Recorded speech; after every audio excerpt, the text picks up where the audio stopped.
Test playing দেশগুলোর মধ্যে চলতি বছর টি-20-তে কোন দেশের মিডল অর্ডার সবচেয়ে বাজে স্ট্রাইক রেটে ব্যাট করেছে, সবচেয়ে খারাপ পারফরমেন্স করেছে বলেন তো? আপনি জানেন বাংলাদেশ।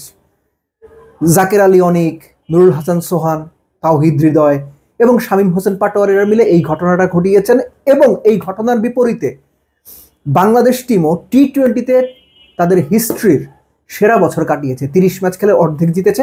শুধু তাই না, আপনার এরই মধ্যে জানেন যে বাংলাদেশ টিম এই বছর 206টা ছক্কা মেরেছে এবং বাংলাদেশ টিম গড়ে 127 স্ট্রাইক রেটে এই বছর ব্যাটাররা রান তুলেছে, যেটা সর্বোচ্চ রেকর্ড।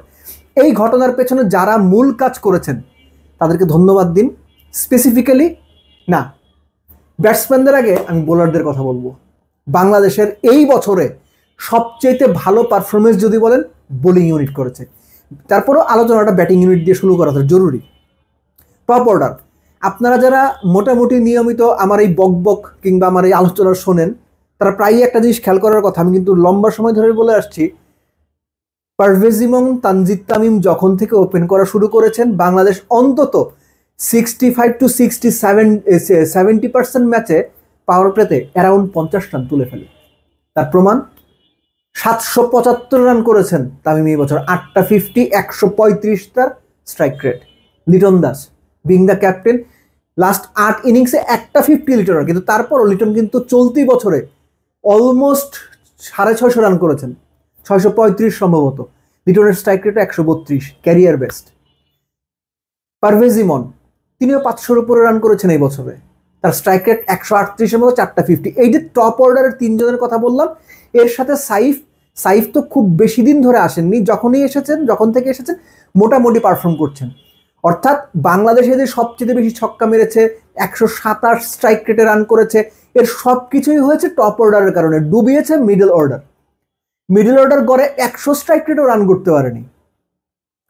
সো সেটা তারা যদি ওই সার্ভিসটা বা সাপোর্টটা দিতে পারতেন, বেটার পারফরমেন্স করতে পারতেন, আমি মনে করি বাংলাদেশ 30 ম্যাচের অন্তত 20টা ম্যাচ জিতত। মিডল অর্ডারের কারণে চলতি বছর বাংলাদেশ কমপক্ষে 5 থেকে 7টা ম্যাচ হারছে, কমপক্ষে।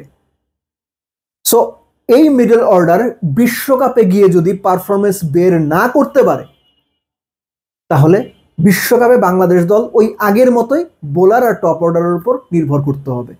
সো বোলারদের আলোচনাতে সবার আগে যে নামটা আসে, that is Rishad Hossain. 33 wicket পেয়েছেন, কত 8.5-এর মতো বোধহয় ইকোনমি। সেই দিক থেকে মুস্তাফিজ 26 উইকেট পেয়েছেন, কিন্তু তার ইকোনমি 6-এর সামান্য উপরে। তাসকিন 24 উইকেট পেয়েছেন, ইকোনমি প্রায় 9-এর কাছাকাছি। টপ 3 ধরলে এই 3 জনে, কিন্তু আমি পার্সোনালি ফিল করি এই বছর তাসকিনের চাইতে তানজিম সাকিব বেটার বল করেছেন, বেটার থ্রেট ক্রিয়েট করেছেন।